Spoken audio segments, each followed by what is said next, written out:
Hey everybody, this is Eric for the Little White House, and I wanted to share something that I came across today. This is like a perfect example of nature's own hugelkultur.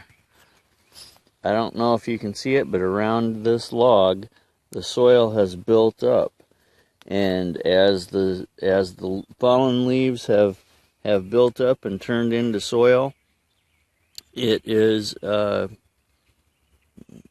it is producing good ground for all the different seeds that fall on it.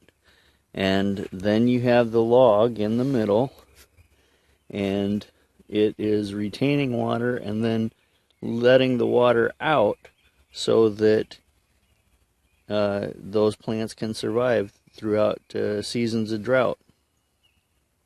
Anyway, that was my 2 cents for the day. Thanks for watching. God bless, and see you next time.